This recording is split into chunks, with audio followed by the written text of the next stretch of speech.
Sorry, you guys. I still haven't even set up my camera for YouTube or anything. So is anybody even here? If you're here, let me know you're here. You probably logged off. And so I'll give you guys a minute to come back on. When you are here, let me know that you're tuning in from wherever. See everybody on Facebook going, wait a minute, where are you? I'm trying to pull myself up on Facebook here. Oops. One moment, please. Who's here? I see that there's 9 of you here. So let me know you're here when you're here, as I'm still trying to set up Facebook. Oh, God, the lighting on Facebook is terrible. I'm not going to press live until I fix that. So sorry, I'm in the middle of a ETA class that I talk about all the time. Oh, I bet you I don't even have enough signal on my phone. So I bet you Facebook is going to get turned off. This is why you should subscribe to the YouTube channel. Let's see. Okay. Ooh. Yeah, Facebook is probably going to be cut off in the middle of it. So I'm in the middle of teaching ETA, which is the energy class that I talk about all the time. And so we went over in our discussion, and that discussion is so incredible to do. I'm telling you guys, when it's your time, when I teach ETA again, you've got to hop onto that because it's just such a cool thing. So it's Monday night. I'm running late because I was teaching another class and I don't want to get pulled away from that.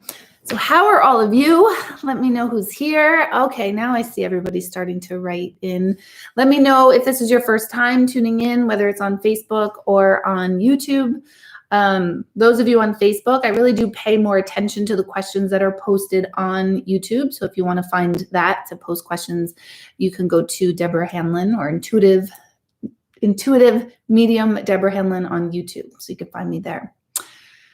I did not take any questions this week. Nobody sent me questions, or if you did, I didn't write them down. So every Monday night, we kind of gather and we just talk about all things energy and other side, personal development, personal awareness, that kind of thing. So that's what this is all about. Hello. Hi, Mary Jean, your first time here. Thank you for tuning in. So does anybody have any questions you want to start? I'll wait. I'll talk a little bit while you're asking. And the questions that I mention are not really personal intuitive questions. I'm not doing readings. That's usually when everybody's like, oh, forget this. And then you log off and stuff. So I don't do readings this way. Every once in a while, to those who have subscribed to my YouTube, I will answer intuitive questions. But tonight, Monday nights are more about learning and going deeper into your own personal development and awareness, and you're working on your own intuitive selves. That's the whole point of this night. Not for me to do the work for you, but to be your guide along your own journey of the work that you probably are already doing. My lips are chapped. One moment, please. Let's see. So, I do want to mention to those of you, Facebook and YouTube, if you're not on my Instagram, please look for my Instagram. I love Instagram because there's no BS on Instagram like there is on Facebook. On my thread, it's just quotes, sometimes short videos of my meandering thoughts. This month, through the month of March, every day, I will pull a intention or affirmation card, and I'm just reading the affirmation for the day. So every day in March on Instagram, you'll hear what the daily affirmation is based on the card I pulled that day. So that is, thank you, Mallory. Mallory said, I love your Instagram content. So thank you. I like to keep it real, always real, and not when I say positive, I don't mean that positive, because I freaking hate that. You guys know that already. But food for thought, I don't want to contribute to the collective negativity or lower vibrational thinking. So that's what my Instagram is about. And it's at the letter I-M, intuitive medium, Deborah Hanlon. So you can find me there. So pop onto Instagram and go ahead and like that so that you can get your daily affirmation from me. So hello, Christina from New Paltz. Hello, Jill. Hello, Eileen and Maria and Tom and Marge and Nicole. This is when I play Romper Room, and Melissa and Melanie. Yes, Melanie, I know the timing is, just trust in the timing when anyone takes ETA. Like the groups kind of find each other. And actually I had to cut a couple of people off from this group. I had over signage, and I don't like more than 15 to be in the group as it is, but I had many more who wanted to join it that I finally said, let me close it at this number because this is the right energy of this group. So I will run it again. And when I run it again, then just know that you're going to land in the right group for yourselves. So anyone, let me look back here. Anyone have any questions? I always laugh at myself when I catch myself reading and then I forget that I'm on camera, and then I get that like that dead weird stare into the camera, but I'm really reading your comments. So yeah, and on Facebook you can really see my gray hair. You don't really see it as much. I guess you do. Anyway, Maria is asking, is there anything I can say to a friend to help her realize that although her husband has died, that he's okay? Oh, thank you. Water. Thank you. That's the greatest thing ever. That's my favorite line from my favorite little meme. Is there anything I can say to a friend to help her realize that although her husband has died, that he's okay? Probably not. I know that sounds like counterintuitive, and I know a lot of intuitives would say, oh, but just tell them their energy's there. And that is true. Obviously, you do know that his energy's there and he is okay. But sometimes, like right after someone dies, we can't hear it. So while you can, of course, put it in the frame of when I lost my spouse, I was feeling like she's not okay. And, I've been reaffirmed that she is okay. But it's really hard to tell someone they're okay when they're just experiencing grief. And so it's a kind of a tricky situation. So is there anything you can say? Share your experience. Share your experience. Don't make it about you, which I know you won't, Maria. But, when it comes to grief, when it comes to anything in life, relate. Or if you can't relate to what someone's going through, then we say, oh my gosh, I can't even imagine what you're going through. I can't even fathom this. We connect so much more on those levels. So I don't think there's something anyone could really say to someone that will make them realize that their loved one's okay until they've had an experience themselves so they know that person's okay. Whether that's within themselves, they have that experience. As you all know, you can go to a medium and a medium can hopefully help you with that. But until they have that experience themselves, it is something hard to believe until you know it for yourself. That's a really good question too, because this happens and we want to help each other. And sometimes when it comes to death, there's really nothing anyone can say that is going to fix anything. Make sense? Let's see. Reread your book. Lots of great lines. My favorite is embrace your inner asshole. I'm trying. Sue, thank you. That reminds me, you guys, can you please help me with this? If there are lines from my book, which I know I sound like, oh my God, tell me what you like about me.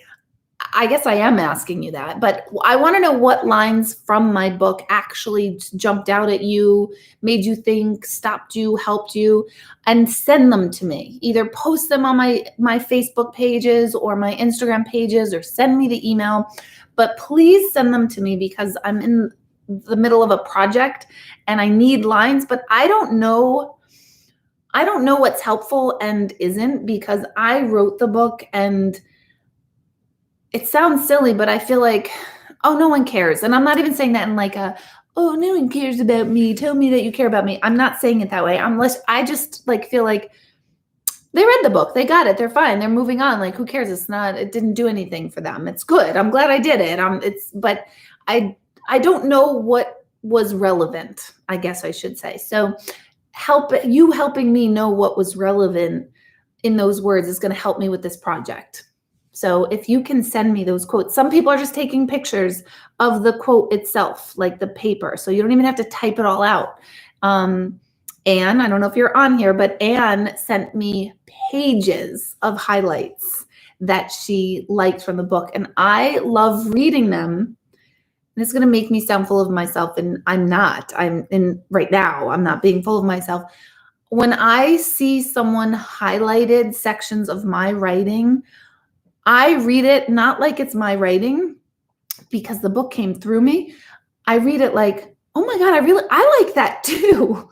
Like, I like that line too. And I forget, like, holy crap, where'd that come from? I like that line too. I forgot that was written, that type of thing, which sounds silly, but it enlightens me. Does that make me sound full of myself? My God, I hope it doesn't.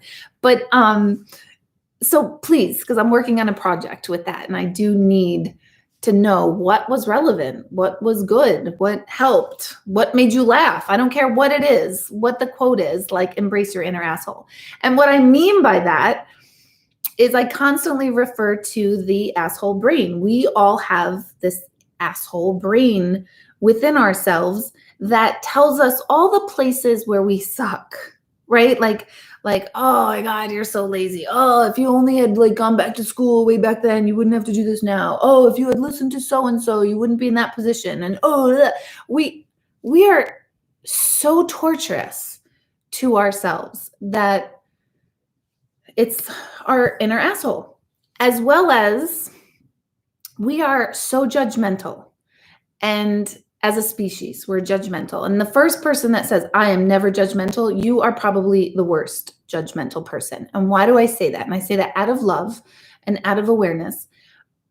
But pay attention to judgments are our brain's way of quantifying or qualifying something or someone for something. So a beautiful day out, if we say it's a beautiful day out, that's a judgment. It's a beautiful day.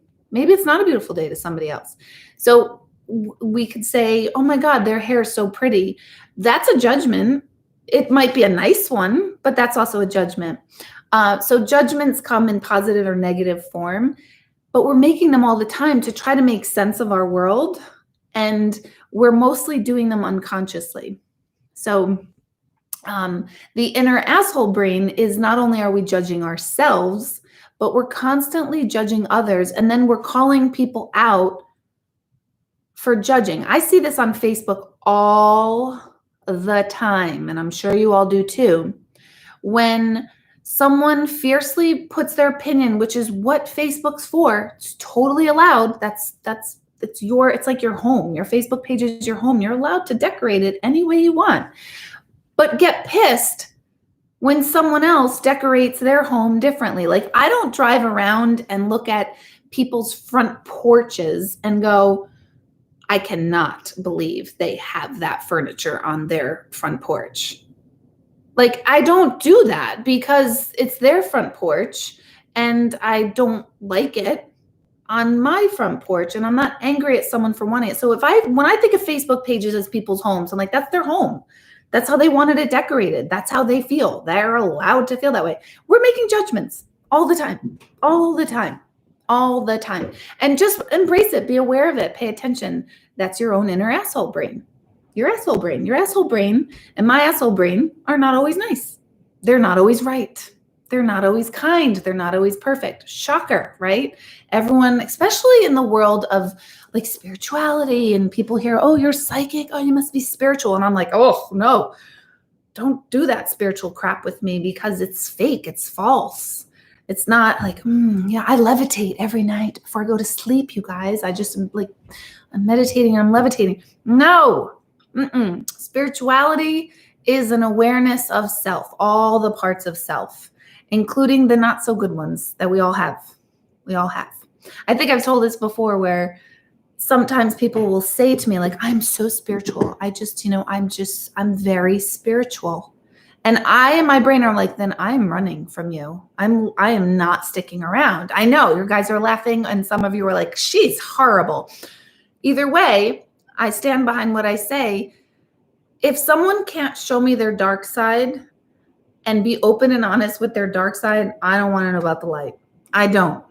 I like honesty. I like our shadow sides, because to me, that's where we're most authentic within ourselves and other people.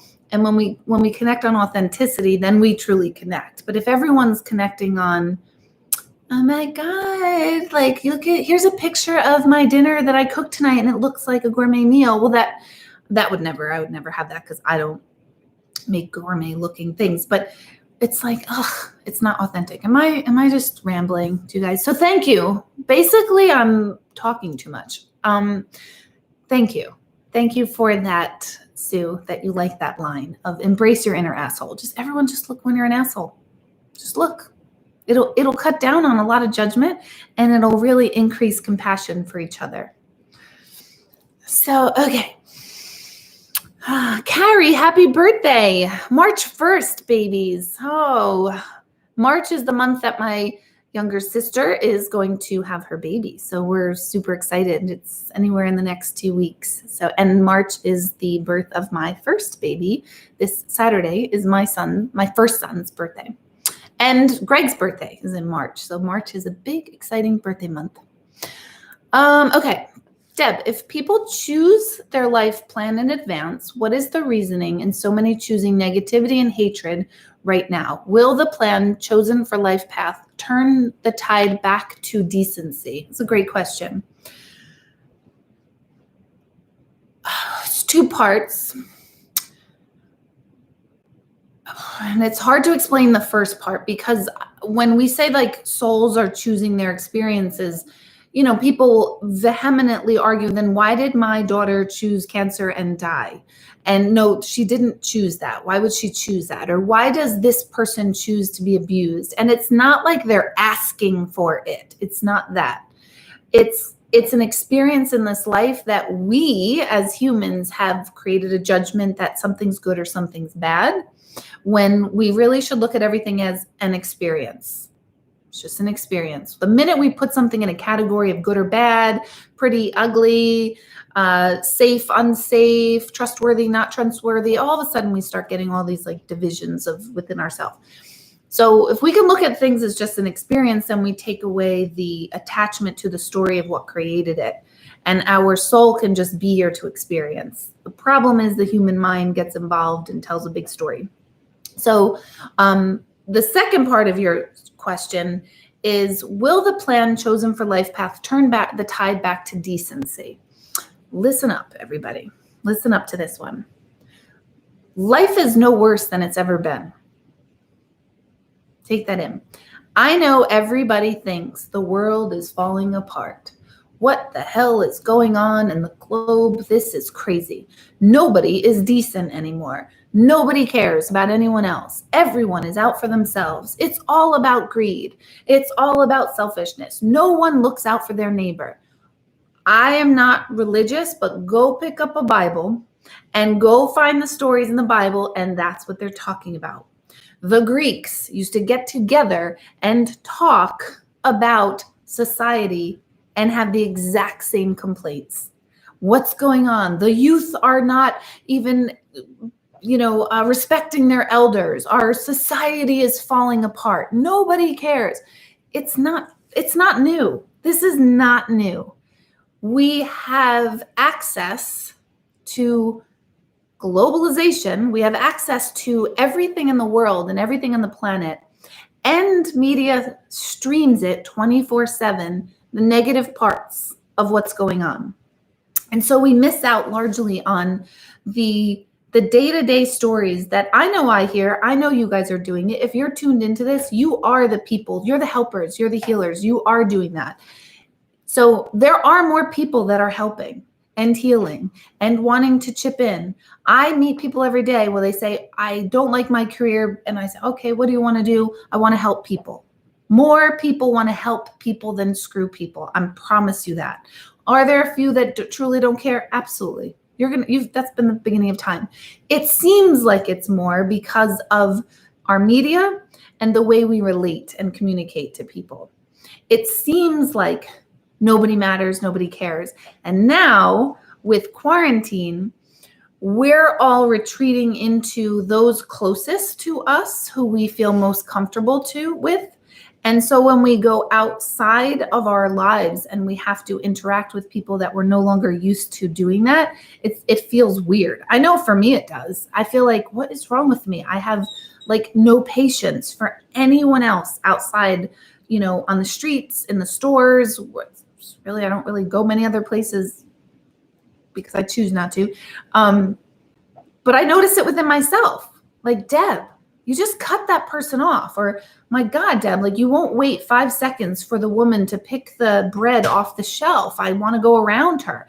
And I consider myself a nice person. I consider myself aware and open and blah, blah, blah. But even I am an asshole in the supermarket. I don't intend to be. It just happens.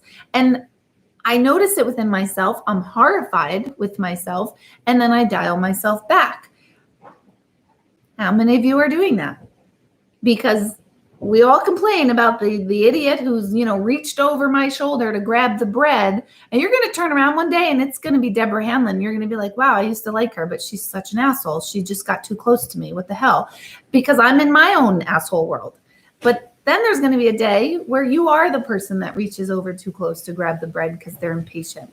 So if you can't see those sides of yourself, and I know some of you, I could feel you. Some of you are like, no, I never do that. I'm always considerate of everybody else. I am telling you, no, you're not. You're not. You're just not seeing it or paying attention to when you aren't behaving in a considerate fashion. I promise you, there are times when you too are the a-hole. Isn't that reassuring on a Monday night? Why do I say that? Awareness. Awareness. Awareness, awareness, awareness. What does awareness do? It cuts down on judgment and creates more compassion. When you can see something inside yourself, the minute you see it in someone else, you're not going to vilify them. You're going to be like, oh my God, I do that too. I do that too. And I don't like when people do it to me, so people probably don't like when I do it to them. Shocker. So this is the deep inner work that I love to talk about. I love it. This is what ETA is largely about. Shelley said, I ripped the dark side out of you. I love that. So people are not less decent than before. And our souls, what we're all trying to do is feel connected. That's all we're here for as human beings. We're here to once again feel connected. The only way we're going to feel connected is when we see varying parts of ourselves through others. But that's not what we do. We highlight our differences and we stick with those who are similar. That's what we do. And people will say, no, I don't. I like variety, Deborah. And I'll say, great, that's good. Do more, get more. So does that make sense? It feels not decent out there. It feels chaotic out there. And right now, everything is heightened more than ever before because we were all taken off our game. We were all taken out of what was our norm, thank goodness. And we are trying to rid ourselves of distractions, and we are trying to get ourselves to look at ourselves, hence quarantine of, why don't we take away all of our distractions so that we can actually start seeing ourselves? But some people are doing it. I know the people in my classes are doing it. My meditation groups, my ETA classes, my life coaching classes, those people are working their asses off. Trust me on that. I am working their asses off, spiritually speaking, of course. But they're doing it. They're doing the work. And I keep saying those who are doing the work are going to be so smooth sailing once this quarantine and pandemic is behind us, so to speak. So are you doing that inner work? Are you really looking? Are you digging? Work with a teacher. Work with me if you resonate with me. If I don't resonate with you, find a teacher that resonates with you. But this is the time to there's more decent people out there than ever before. People love to help. People just totally love to help. People want to feel useful, want to feel connected, want to help. Yes, you'll find the occasional idiot. Yes, you'll occasionally be the idiot where I don't have time for this. That's okay. That's okay. Just don't judge the next person that feels that in the moment. Am I resonating with you guys? Does this make sense? Are you able to look inside yourselves and, give yourself permission to be the asshole? Just don't deny it. Just don't pretend you're not. Just look at it and be like, oh man, yep, that was me. And then you're okay. And let's welcome us all back to the human condition. Am I making sense, you guys? Let me know. Yes, Jeannie Suarez is asking, will we be reunited with our pets? Absolutely. In fact, if you're tuning into me right now, you're hearing my voice. You and I are connecting. Whether, yes, you can see me and I can't see you, but our energy fields are connecting. Our thought process, our quantum energies, our energies are connecting. So you have the benefit or not of seeing me, but I have the benefit of feeling you, whoever you are. First time you've ever tuned into this, never tuned into this before. We're connected now. So even if this is the last time you ever hear me or tune into me, when we cross over, we're going to know exactly who you are. And I didn't even see you in this lifetime. I'm going to know. I see Tammy is tuning in. I'm going to say, when I cross over and Tammy crosses over someday in the far distant future, I'm going to be like, I know you. You're Tammy. You were tuning into me on March 1st that night on YouTube. And she's going to know, oh, I know you are. You're Deborah. I listened to you that one night on YouTube. That's how this works. That is how connected we are.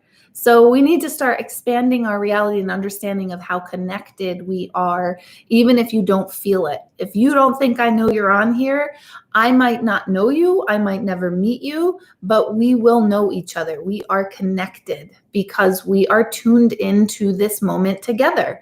That's divinity. That's connection. That's sacred. I mean, think of that. That's so cool. And here you are, just like in your bedrooms. I'm in my bedroom and we're just kind of connecting without even having to do anything or be anything.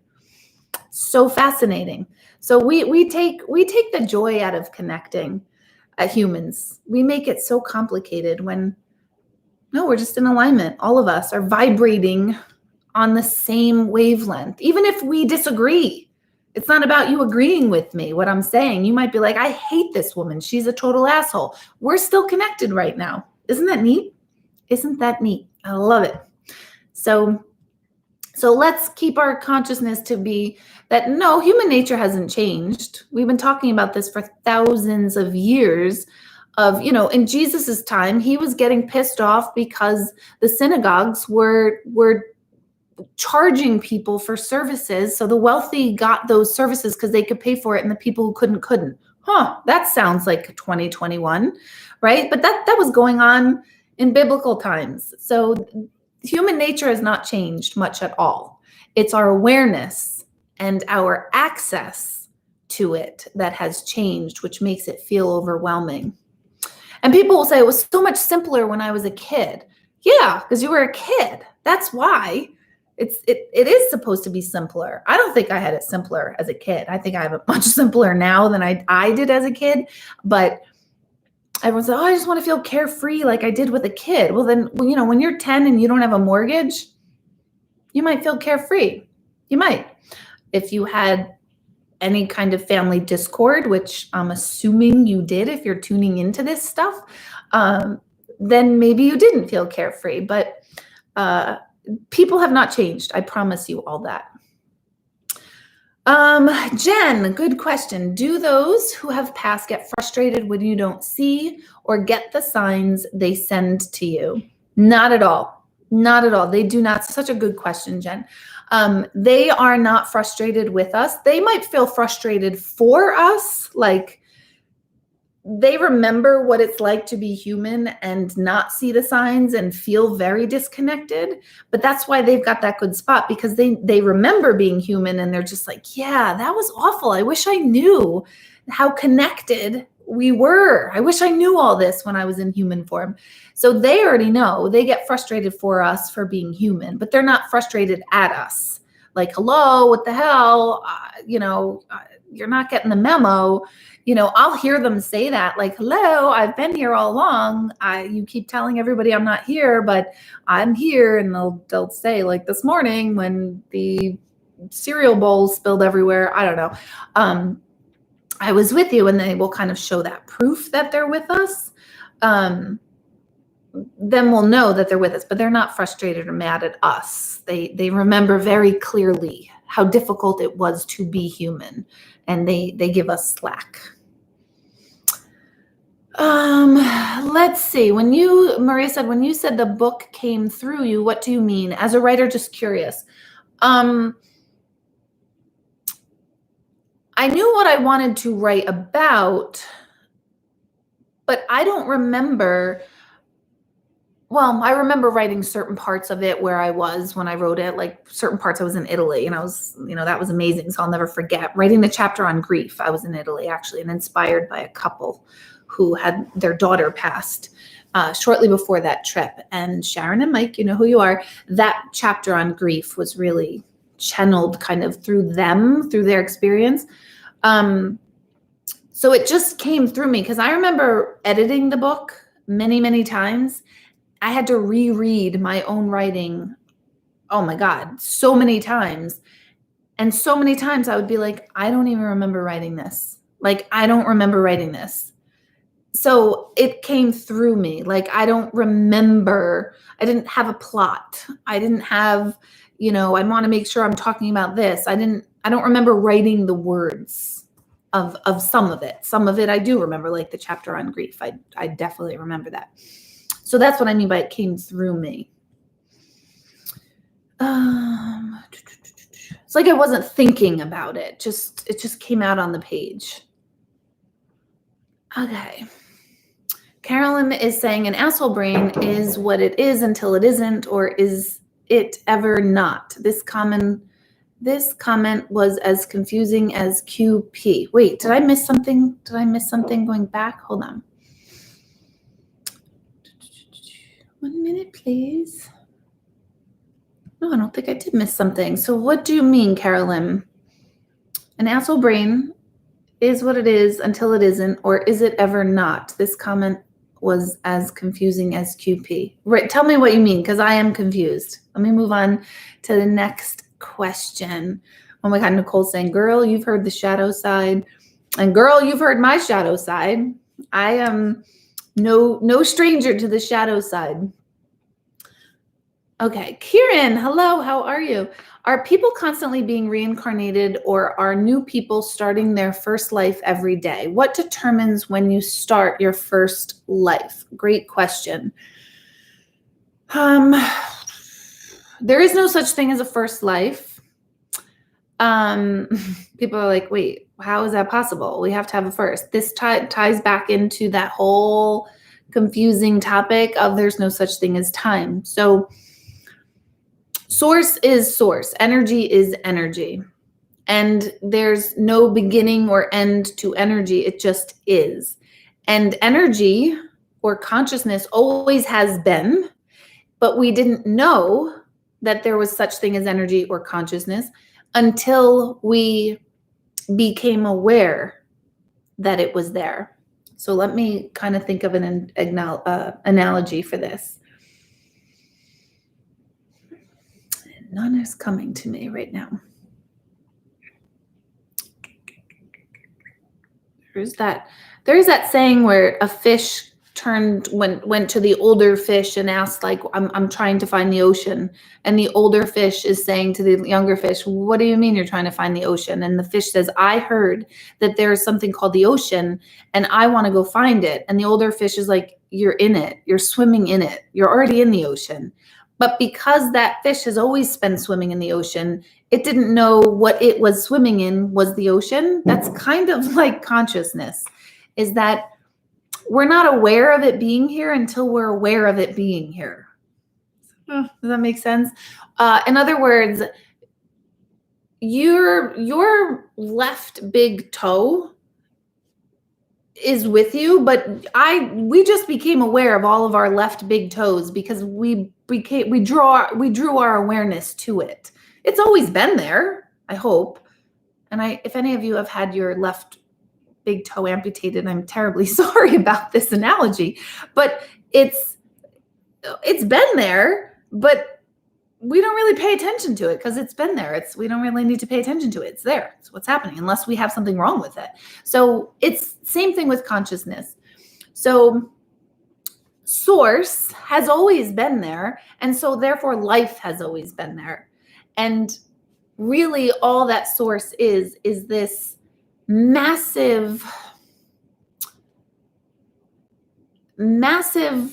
space of awareness. And we are like, I've used this analogy before, like if awareness or life itself, all of life across all the galaxies, life, if it were like a pool, each one of us is like a container. So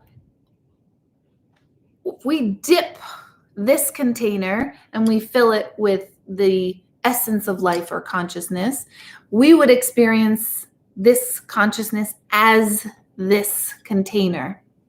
But then if we filled it with this and put life in this container, this and this look very different, but the essence of it is the same. The only thing that changes is the container. So in our lives, the essence of me, Deborah, is the exact same essence, the same stuff as you, Kieran, but it looks differently. So we think it's different, but it's actually the exact same. We are the exact same. And everyone tuning in here, you look different because you take on this form known as yourself. So you appear different from me, but we're not because we're all the same stuff. So in that, there is no first life. There is no first life. Reincarnation is it's like the memory of being an awareness that is not currently your current identity. I'll say that again. Reincarnation is almost like jumping into containers. It's like, oh, let me see what it was like to be this.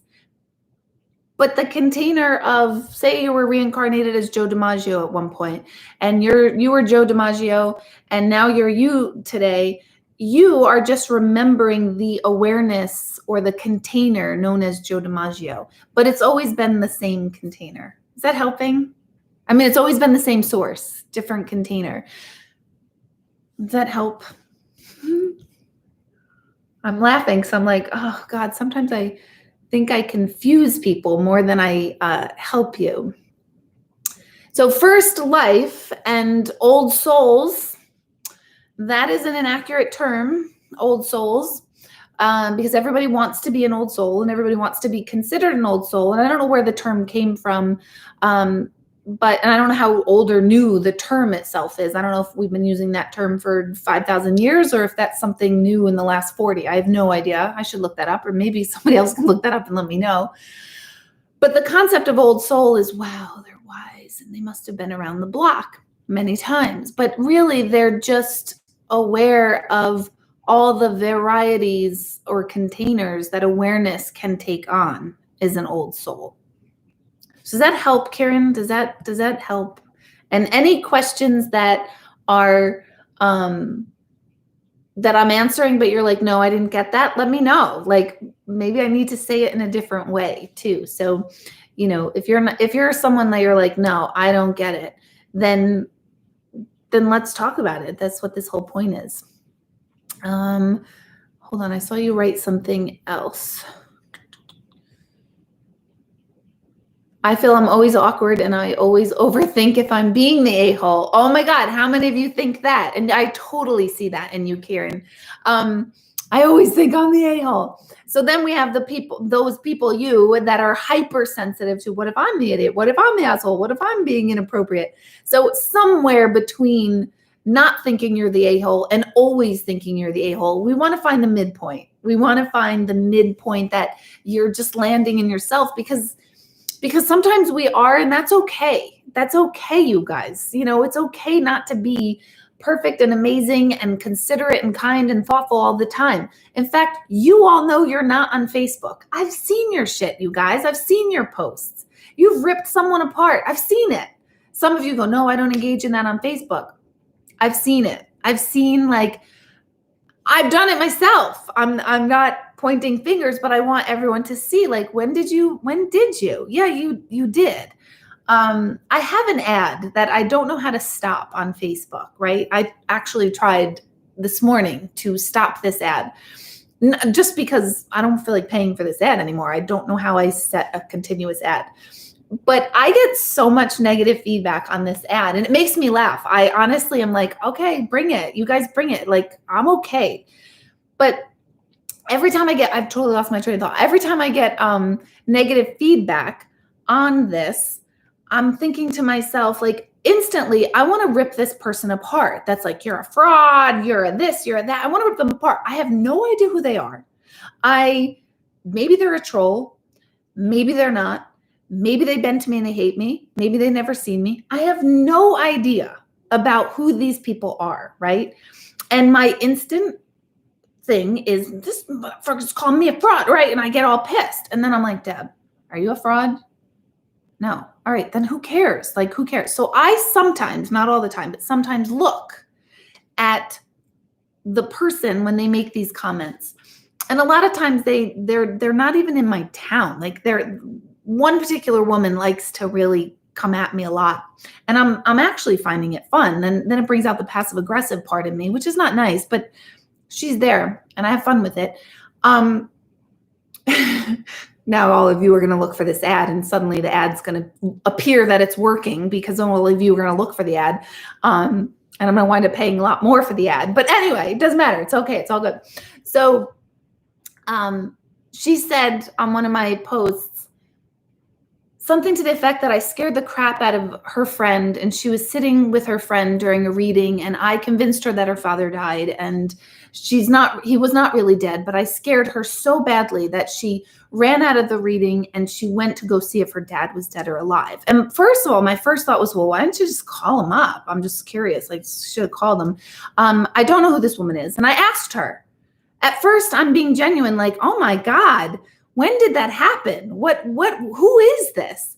And I said, I don't remember that. Did she write to me? If that really happened and I frightened someone so badly, if that really happened, I owe you an apology. That is truly, literally how I feel. So if that really happened, and whether I said it or it was misconstrued, either way, I would genuinely like to apologize. And I said this to this woman. This is when I was not being passive aggressive because I wasn't sure if she was real or not.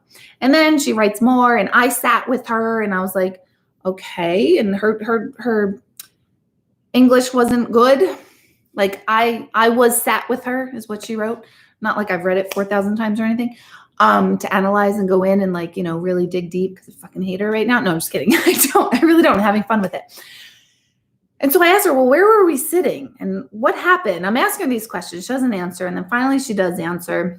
And I haven't heard from her since, but she starts liking all my other comments, right? She called me fraud. I'm a horrible person.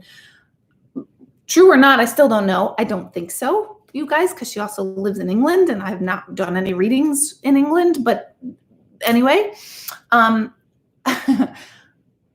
I look at her posts and she's like the most miserable, nasty person. She's posting like these horrible things. And I'm laughing because here she is attacking me. I don't even know why I got off on this tangent, you guys. I'm so sorry.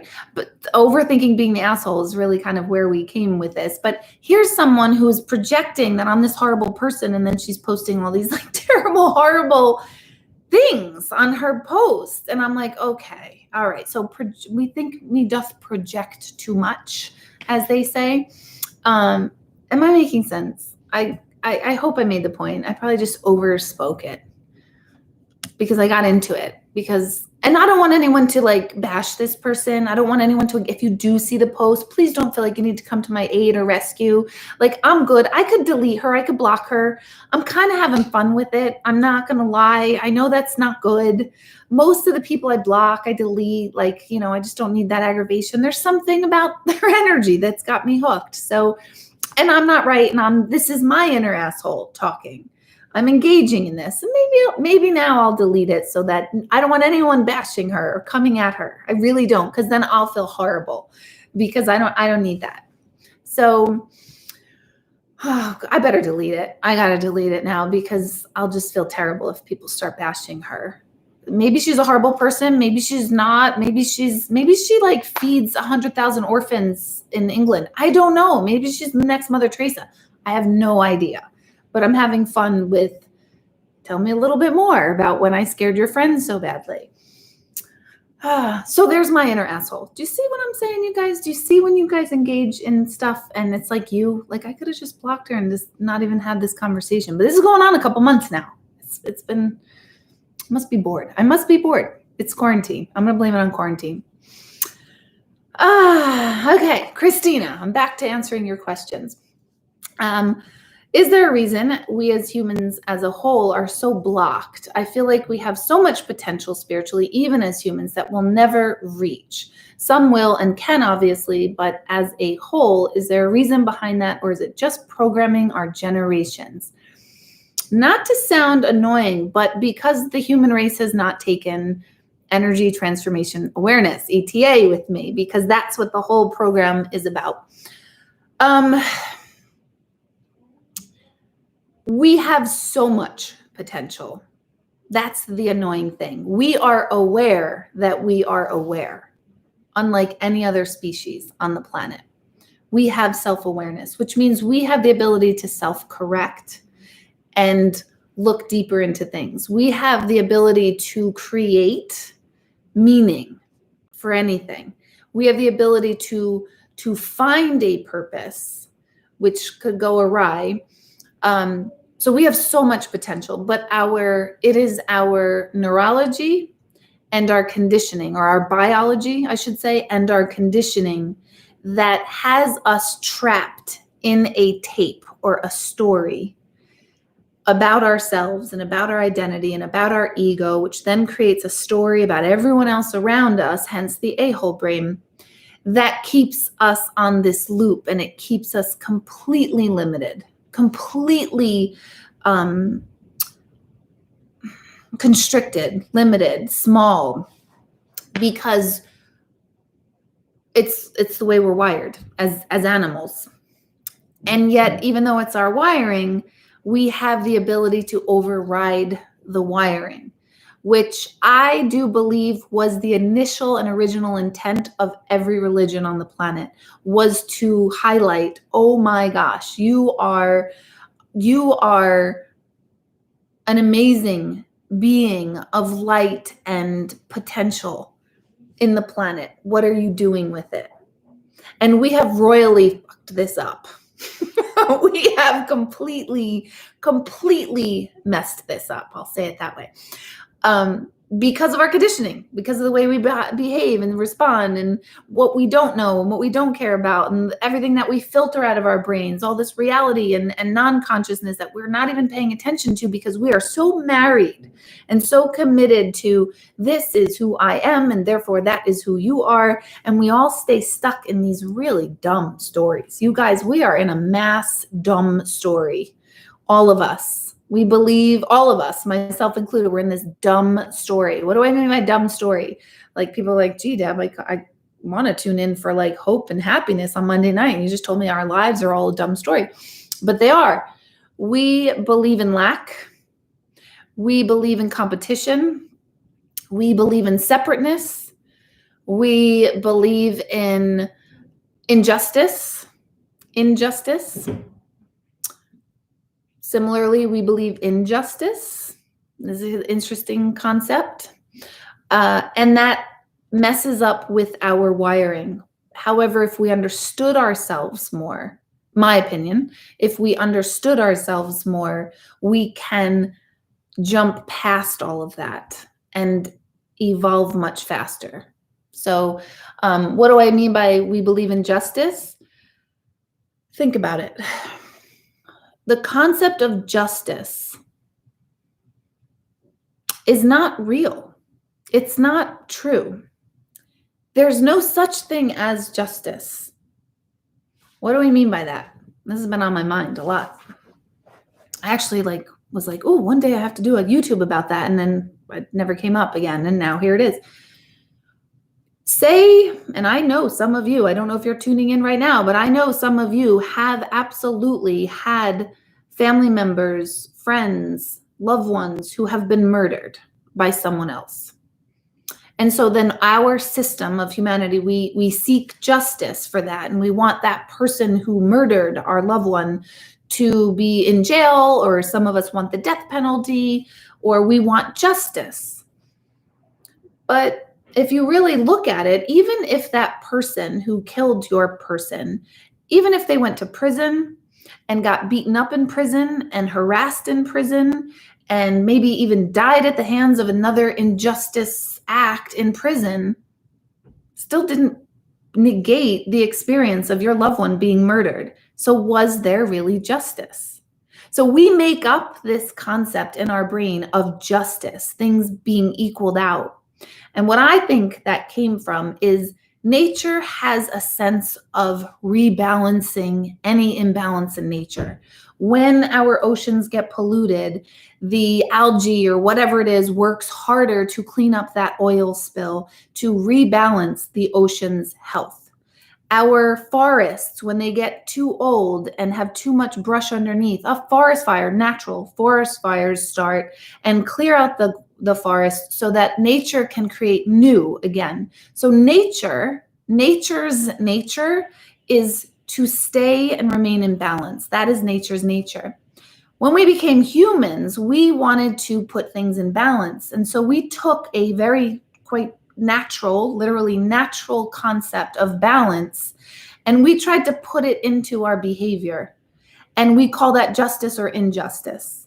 And holy shit, does justice, the concept of justice and injustice puts us such out of balance. Because I know that if anyone that I know and love and cared about is murdered, in fact, I know you guys tuning in have loved ones. I don't even know your loved ones on the physical level.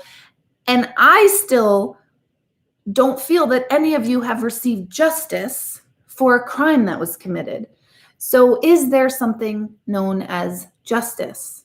Or is it the human condition trying to mimic nature and balance? Does that make sense? So, I mean, think about this.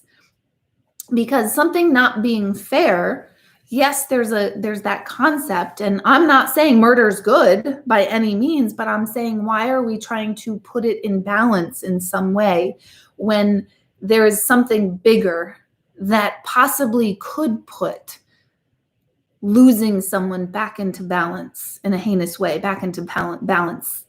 Is that making sense? This intrigues me, this concept of justice, because I know myself, I've prayed for, we also call justice karma, right? We're like, I want them to have their karma. I want them to have their karma, which we're also basically saying we want justice for it. And it's sort of like, yeah, anytime someone has hurt me, I don't know that there's anything big enough that I would consider justice on it. I wouldn't.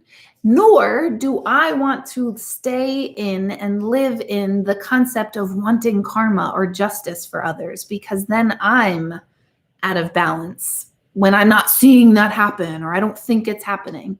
So it's super, super, think about these things. Think about, that's a human concept. Justice is a human-made concept. Nature has it naturally handled. Humans tried to take it over and create their own, and it goes awry. It goes awry. So are you guys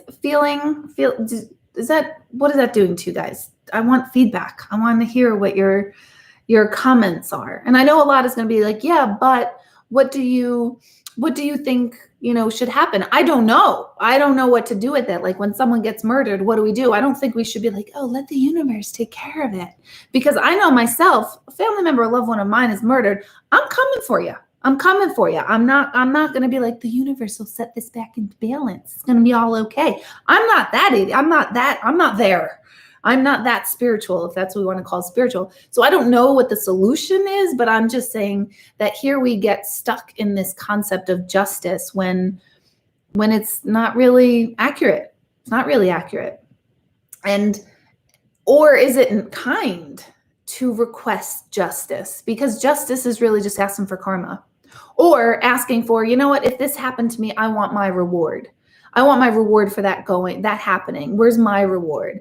And that's the opposite. That sounds kind of selfish, which is fine too, being selfish. But what are you guys doing with this?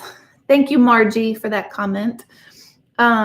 We all have the inner asshole. We do. We all do. All of us, we're linked together. We're all inner assholes together. It's fine. We're wonderful. And we're trying not to be, but let's be aware when we are. Yeah, justice, you're right, Karen. Justice is not real in the spirit world. It's real in the human world. Yeah, by the way, your loved ones never are seeking justice on the other side at all. It's not a concept in nature, in energy. Energy doesn't go, oh, that's not fair. I wanted to occupy that space. Nope. Energy sets itself into balance. So, Marge works in a prison, so it's interesting. Yeah, I mean, I don't know. Do you see justice? Like, listen, I'll be honest. When I hear that a person harmed physically or sexually abused a child, my first thought, and I like to consider myself kind, my first thought is, I can't wait till that motherfucker gets to prison, because those prisoners are going to mess them up. Ugh, I don't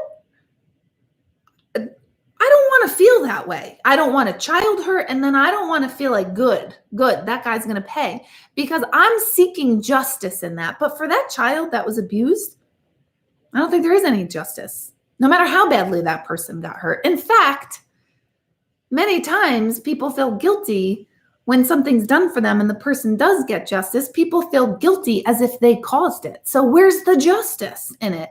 So I want us to kind of just dig into, like, where do you want justice? Where are you seeking and wanting justice? Where do you want karma to happen? And then go deeper into that. Like, ooh, what are you really saying? What are you really feeling inside? Maybe it's you want a reward, or maybe you want someone to suffer. And we're taught that's so bad. That's so bad. And nobody wants to feel that way. But sometimes we do. Ask anyone who's divorced. Anyone who's divorced, if they didn't wish karma on their ex. Right, you guys? We're not supposed to say it. It's taboo to say it. But I'm positive I have wished karma on my ex-husband. I'm positive he's wished it on me or other families. I'm positive of that. So, and that's okay. It doesn't make me right. It doesn't make him right. It doesn't make anyone right. It's just a human response, a human reaction that, everyone goes, no, I didn't want bad for him. Oh no, I did. I definitely did. And thankfully now I don't. I released myself from, like, you know what, like, go with God, but go. Like, it's all good. Let's just, let's keep our kids healthy. That's it. So, I'm not offering a solution to this, but I am offering questioning and going deeper within yourselves as your concept of karma and concept of justice. And what does that really mean? And is there such thing as it?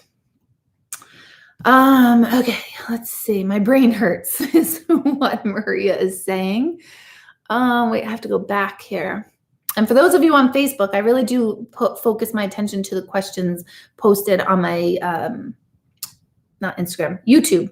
And mentioning Instagram, don't forget, look for my Instagram. It's at I am Deborah Hanlon, not IAM, but I am, like intuitive medium, Deborah Hanlon on Instagram. And every day in the month of March, I'm just posting a little video of pulling an affirmation card just to kind of check in. What's the daily affirmation for the day? And it might resonate with you or it might not, but it just sets your brain into a direction. So you can find me there. Okay, so that was a really cool question, Christina. Thank you for asking that. I hope I answered it. Let's see. I think because we've all had to slow down, we recognize the harshness of our society. That is true. We're slower, so we are seeing, going back to Melanie's question.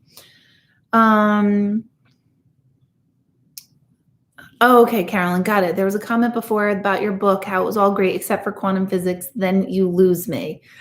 So I need to make it clearer. That's all. I need to make it clearer. Nicole, so is is like the movie A Dog's Purpose, where they keep coming back. Can your pet come back to you in different pet? Yes. Christopher, my son, and I firmly believe that Baker, our dog, is our cat Picasso, which I know sounds silly. I've never loved a dog. I've never loved a dog. Baker came into my life, and I now I love all dogs. Now I'm that person like, oh my God, did you see Bobo up the street? And they're like, who the hell's Bobo? And I'm like, oh my God, it's that house. And I don't know the neighbors' names, but I know their dogs' names now.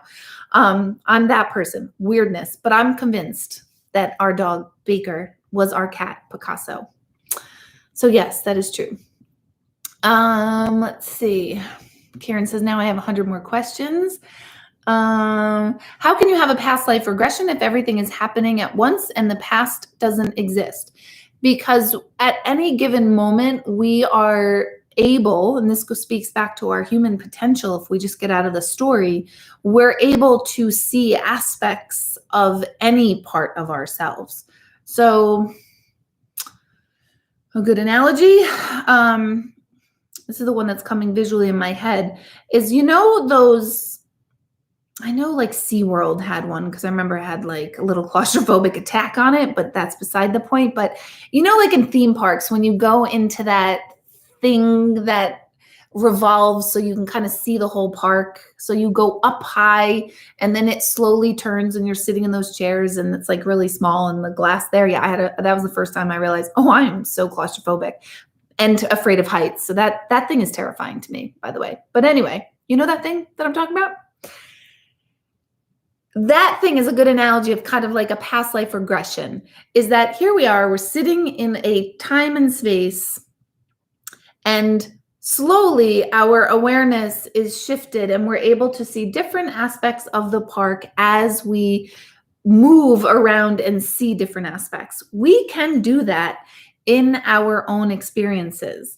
That to me is what mediumship is. I'm able to see your loved ones by shifting my awareness to that part of myself that is them. I'll say that again because you guys are like, what? I told you guys I would be pulling us out of the concept of mediumship that we are all stuck in the 1850s, and I'm going to bring it up to modern times. Mediums are able to and aware of the fact that we are everybody showing up those containers.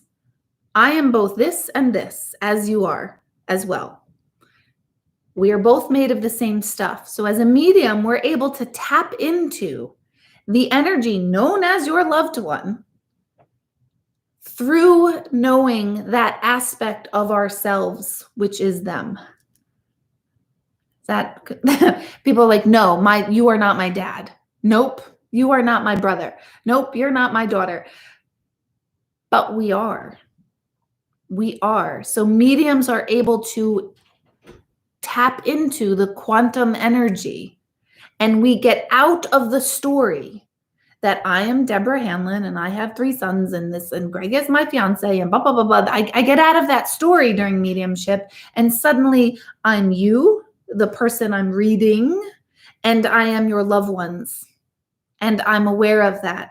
And I start to feel and experience the energy known as you and your loved ones. And that is why I can pull them through, because I can feel the imprint, if you will, of their energy.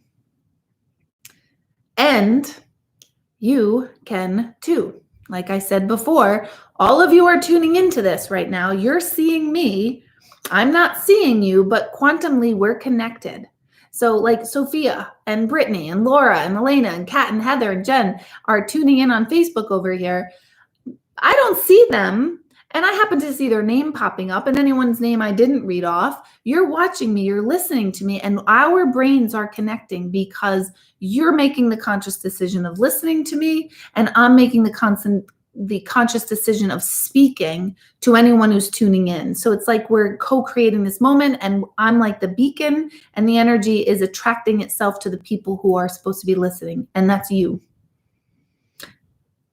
So does that help? Probably not. It probably totally doesn't help, but I am shaking you guys up out of the old way school of thinking of there's a little girl ghost at the end of my bed and she's haunting and let's do a paranormal, let's take a picture of her. I want to get us out of that. That is 1850s. Let's come and really understand what energy and consciousness and connection and self and all of that's about. It's time, you guys. It is time. It has been time, but it is now time for us to think bigger. Think way bigger. That's a good question, though, Melanie. I like that question a lot. Karen said, I thought we had a set number of lives, and the term old soul comes from someone who is so aware of the self and others that they must be almost done. We live again until we learn everything. Nope, it's the old soul is able to see that there is the self in everything. And so it's not so many lives they've lived, it's so many lives they're aware of that they have been, that they have expressed themselves as. Let's see. Hold on. Christina, needed to take your ETA class. I've been waiting for like 2 years. I'm on the next one. If you guys want to be put on a list for ETA to make sure that we do remind you of when I'm teaching it again, just send an email to the office, which is info@beingknowingdoing.com. So send us an email so we can put you on a list to say, hey, listen, we're running this again. Are you interested? Do these dates work for you? If they do, great. If they don't, it's the next time. So yeah, let us know that. Let's see. Yeah, Kieran, so I don't mean to get dark. I know you don't believe in evil in the spirit realm, but how do you explain hauntings and such? Just curious. Hauntings. Tune in, you guys. If you have a headache, you probably should turn out at this point. Wait, who sent me stars? Oh my God. I didn't see who sent me stars. Laura, you sent me stars. I'm going to explain the star thing. Thank you. Thank you so much for that, Laura. Hauntings are, well, I was going to say not real, but that's not true. They're real, but they are a interpretation of energy through your human lens. What do I mean by that? It's when we feel there's a haunting or an energy around us that feels, say, unsavory or unsettling, we often use the term haunting, and that's because our old picture of spirits and energy is, oh my gosh, they linger and they're upset because of media that we've been shown, movies, paranormal TV, certain books we've read. They're all very old, most likely. But energy, when at the moment we feel energy and it's not familiar to us, we're going to feel creeped out. Why? The same reason why, you know, when you're on a line in the store or something and you can feel when someone's looking at you and something, you don't even know how to describe it. You can just feel it. And so you look over to someone and you see them looking at you. That's creepy. That feels creepy, right? That feels like, oh, wow. Oh my God, I felt their energy. And now I'm seeing their energy. So it feels creepy. That person could be someone looking at you and then they might go, oh my God, Deb, how are you? And then all of a sudden it's not creepy because you know them. Or it could be that they look away and you're just like, wow, that's weird. So it's a remnant of creepiness. But is that person creepy? Maybe they are, but maybe they're not. Our brain starts to interpret the information of creepy as dangerous or unhappy or unsettled, and we start to create a story in our head of, oh, they're angry. They feel angry to me. They're angry. They're not happy that I'm in their house. Nope, they could give a shit that you're in your house because that's a human concept. I'm in their house. Energy doesn't have a house. It doesn't need a house. It's everywhere. So we are pulling human concepts onto the spirit world when it comes to hauntings, when it comes to how spirits behave. Behavior is a human concept. So hauntings are a projection of your interpretation of the energies you're feeling. Does that blow your minds? I hope it does. I hope it does. Some of you are resisting, like, no, no, no, I felt a creepy thing and it's holding me down. And I hear you. I heard that many, many times. Like, no, there was an energy and it was holding me down. There was an energy you felt that got too close, kept staring too long, maybe felt unsettling, but did it kill you? Did it take you out? Did it suffocate you? How do I know that? Because you're listening to this. So you're still here. So it didn't. So it's an interpretation of energy based on what you know about energy, what you know or don't know about energy. It's based on if you saw that creepy Annabelle movie and it's, oh my God, it's a little girl and she's unsettled and blah, blah, blah, blah. We start interpreting it and we don't even know it's unconscious because you're not even aware of what is causing this story. And we don't stay in the feeling realm. The brain instantly says, I feel something creeped out. I must be in danger. The brain now tries to figure out, why am I in danger? What am I feeling? What do I need to do? What's the story here? And it starts going. And all of that is within nanoseconds, and you're not even aware of it happening. But that's where the whole like haunting feeling came in. Does that make sense? That's my son trying to FaceTime in. I'm going to decline it. I was like, it didn't pop up on my computer. I don't know why it popped up. So tell me what you feel about that. We'll go. I'm seeing let's see. I'm seeing some comments about justice. So Joanne is asking, do we keep coming back until we learn the lessons we're supposed to? Can we change our destiny through personal development? You can change how you learn your lessons or have your experiences. The soul's requested experiences is how I'm now starting to refer to lessons, because lessons, I think I talked about this 2 weeks ago. Like when we say our soul's lessons to learn, it always sounds like it's so negative, like that's your lesson to learn, ha ha ha. But it's more like your soul's chosen or requested experiences is another word for the lessons. So so we could change how we receive them. But we're still here to learn what we're here to learn. But if we can learn the lesson of lack through abundance, we can learn the lesson of loss through gain. We don't have to do it one way or the other. We could do it the other way. So I'll give you an example of loss through gain. So a lot of people say, Deborah, especially in my work, because most people are coming to me because they've lost someone or originally coming to me for that. They'll say, I have a lot of loss in my life. I have a lot of loss. I've had a lot of loss. I had a lot of loss. And really, if we calculate it, we've all probably had a lot of loss. It just varies what kind. But in my early childhood, I experienced loss through, one was the loss of my brother who died. Two, oops, Facebook just died on us. Sorry, Facebook. Oops. Two, through a brother who was dealing with the loss of our other brother and went through his own teenager problems and life stuff. And I kind of lost him because he had a difficult time. And then my father had had a difficult time dealing with the loss of his son, the loss of his other son in different ways, a loss of his self. And so he kind of left to go have another life. So I experienced a wound, if you will, of 3 significant male losses in my early life, which absolutely had a direct correlation to how I approached male relationships through my whole entire life.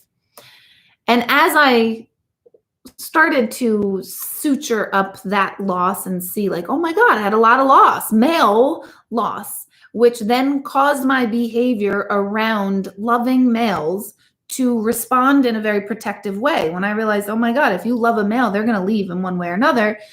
What do you think I did with male relationships? I was terrified of them. I wasn't going to do it. I wasn't going to fall in love because my conditioning, unconscious conditioning was, if you love them, they will go. So once we, started to work on that awareness, I now look, and the universe gave me the experience of love with my 3 male sons. So I learned loss and then learned it through gain. So we can learn a lesson through the opposite as well. Isn't that cool? Isn't that neat? So how do we do it? With awareness. Take my classes, start at meditation, you guys. I can't stress it enough. I promise you, start it at meditation. If you're truly aware into learning awareness and learning deeper on the experiential level, this is the mental level. The way I teach it and talk about it is on the mental level. Your minds are trying to figure it out. Meditation and all the other classes start integrating it into your body, understanding it, your intuitive selves, integrating it and aligning it. Way different than just the mental realm. So, yeah. Does that answer the question? Justice, going back to justice, makes Maria feel sick to her stomach. I agree. Let's see. Are we really ourselves in spirit world if our entire character and persona is ripped from us when we die? No, we're not attached to the identity that we are now, but we will take that form again when we're coming through in a reading, but we're not attached to who we were as ourselves when we cross over, because we finally see ourselves. We're not attached to this small version of ourselves. We are all of a sudden the source. So we are like, oh, I don't want to be that small again. I want to be connected to all of it and everyone again. And that's what death is like. Serena, have you heard of a reverse action candle? What are your thoughts? I haven't heard that.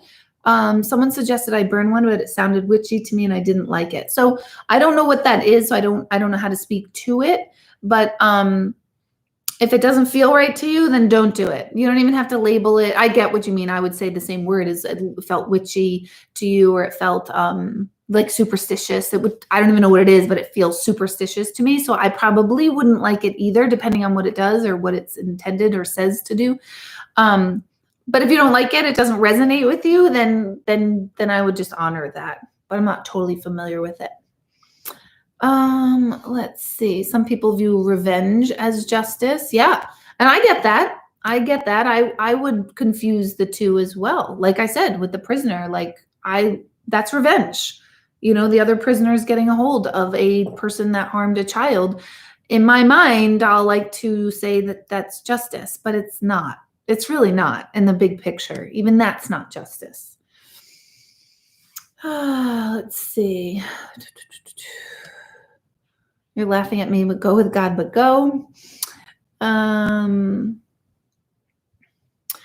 See, exactly, Maria. Maya Angelou did not speak for many years after the man who raped her was murdered by her uncles. Justice hurt her even more. My point exactly. So thank you for sharing that, Maria. That's exactly what I'm talking about. Kieran, what you're saying is resonating with me so well. I'm glad to hear that. Please teach a class on mediumship. I will return to that for sure, because mediumship is like, I want to say the ultimate connection, but it's not even the ultimate. It's like the tip of the iceberg. When we connect to ourselves, that's the ultimate. But yeah, I will put it back on. Once ETA is finished, I will look at my calendar for that and ETA too. I need a brain expansion to wrap my mind around quantum physics. Very true. We do. Quantum physicians say we can't even understand it. Like, we've got it, but once we start thinking about it and understanding it, we can't understand it. So I read all the time about it and I'm like, oh my God, my soul feels that. And then I'm like, wait, what? I literally ask Greg. He'll notice me. I'm a highlighter. I highlight all my books. And all of a sudden I'm like, what? Like, you could hear me saying it as I read. I'm lost about most of it. I'm hoping I'll absorb more every week. Awesome. You will, Nicole. And yeah, it's new. I mean, I'm not saying I'm presenting new material, but I want to update us. I want to update us on all these concepts. And because I think once we know in real world time understanding these things, then we can actually work on ourselves in a way that works versus all this old way thinking, all this old way stuff. So you'll get it. And I'm telling you, join a meditation, take classes. I don't have any on the books right now other than ETA, which has already started. But when I start offering the classes again, look into those, because that takes us all on a deeper level, all on a way deeper level. Oh my God, Jack, is that why you were calling me? Jack said, do my AirPods have warranty? That's my intuitive question. And so now my human mother self is going to be like, what happened to your AirPods? And I don't know if I want to know, but they should be under warranty. Yes, I believe I purchased the Apple Care Protection, Jack. Yeah. It's keeping it real. Talk quantum physics. And then, Ma, I lost my AirPods. Oh, Lord. Okay. Carolyn, Nicole, you will learn something each new every week. Deborah has such a gift. Hold on. For teaching, which is good, is that I love teaching. Yeah, that is my favorite. Different versions of different versions of the afterlife? That's a cool question. Yes, absolutely. Yes. Based on the person who's passed and their experiences and the person that they are connecting to, the person I'm doing a reading for, say, that it depends on their connection, on the aspect of the afterlife that they are expressing. So they won't, in other words, they won't explain it or describe the afterlife in ways we can't understand during a reading. Does that help? Kieran, yeah, that scares a lot of people. He says, that kind of scares me that we won't be attached to our identity when we pass. That shows us how attached to your identity you are now, which when we are so attached to our identity now, it restricts our current identity. And we stay like so committed to, this is who I am and that's all I'm going to be. And there's nothing more, out of fear. I think Marianne Williamson said, like, we're not afraid of our darkness. We're actually afraid of our light. We're afraid of our potential, of how great and grand we could be. Like, that's what our fears really are. But we all think it's the opposite. We're afraid of our failures, but nope, we're afraid of our successes, which is an interesting concept. So, yeah, it can scare you, but then that shows you like, oh, in what limited way am I limiting my experiences here as a human?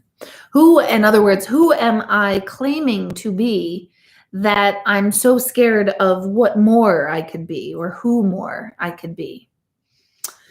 Let's see. I had something else that popped up while you were answering, other than the AirPod question. I don't know. I lost it.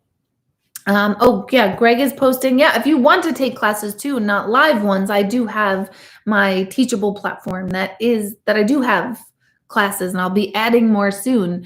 My initial intuitive coaching classes on there. Those are the perfect entryway into all of this. So those are on my Teachable. Thank you, Greg, for mentioning that, because I completely forgot.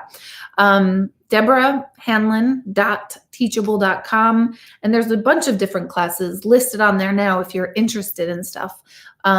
There's How Do You Raise Your Vibration? There's an Introduction to Meditation course. There's the Introduction to Intuitive Coaching.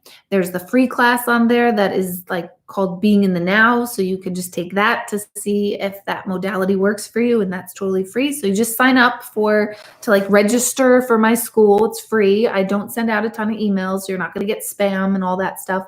It's deborahhanlon.teachable.com, and Greg even put it in the chat there. So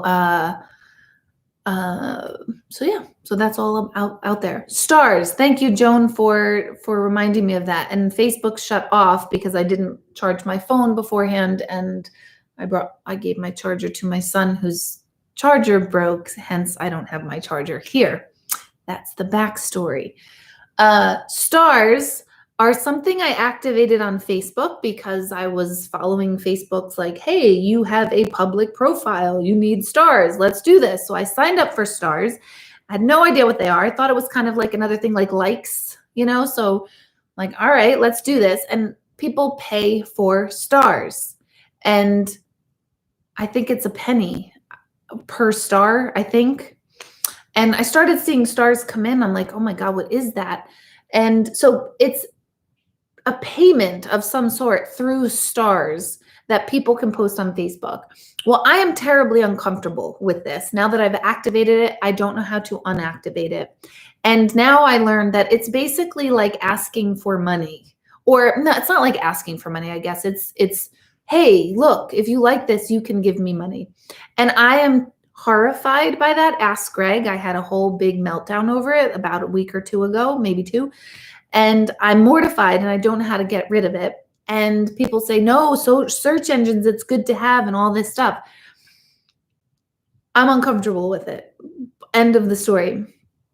However, I had a thought, one, because I can't unactivate it or I haven't been able to figure it out yet. And I thought, okay, you know what I will do to soften it for me, because I am so uncomfortable with it, is when stars are sent to the Facebook thing, I will take whatever money is generated from that, which I think it is 1 cent per star. I've read that somewhere, but I don't know if it's, I have to look that up again, but I'm pretty sure it's like 1 cent per star. So if you send 150 stars, it's $1.50 that comes to me, which is incredible, but I'm uncomfortable with it, terribly uncomfortable. So I will take whatever Facebook star income comes to me, and I will be donating that to St. Jude's Hospital so that it's activated, it's there, it's a donation, and it's going to move to St. Jude's. And so I feel better with that decision with keeping the stars. Also, since I still have not figured out how to deactivate it. So that is the thing with the stars. So on that note, I will be logging off. Thank you guys for joining with me. Thank you, because I was late. So I will see you next Monday, or hopefully I'll see you Sunday night at meditation. Meditation, it's not too late to set up a membership for March, so you can pay for the month of March for meditation, or you could just pay by the week that you attend. It's $15 a week if you pay by the week, and it's less the more months that you join. So it'll be like $60 for the month of March, I think. I'm pretty sure it is. $50 for the month of March, which brings it down to less than $10 per meditation. So you log on here, I'll be in this chair, I'll walk you through the whole experience. We share, it's another class, it's a learning, it's powerful. I can explain it, but if you want more of this on the experiential level, that is where I would send you first. I do also now do the intuitive coaching, which, oh my gosh, I opened up my calendar first for intuitive coaching appointments. So not psychic of me, but I told Michelle, let's open the calendar. Let's see who's interested in just that. And first, before we open the mediumship, and those booked up in minutes. And I was like, Michelle, you need to write to everyone to make sure they know that these are not mediumship appointments. These are deeper working appointments on issues more of the here and now. They all booked up for the month. I can't even believe it quickly. So I do now do intuitive coaching sessions as well. And you could just do one at a time if you just feel like if you're stuck on one thing, or if you want regular sessions, there's different packages you can do. So that's new. That's been since January, but March was the first time that we launched it the way we launched it. And they all sold out. They all booked, which, like I said, I was shocked, which Michelle laughs at me saying, why are you shocked? I don't know. I was shocked. I was really excited about it. So the classes, I wish I took insurance, Karen. Wouldn't that be fun? But if you don't know what to do, please start at meditation. I'm telling you, it's $15 and start there with me. Start there. So have a good night, everyone. Thank you for tuning in this long. I so appreciate your interest in my work and my words and my insanity sometimes, that I appreciate that so much. So happy week, happy Monday, and I will see you hopefully all soon. Goodbye. Good night.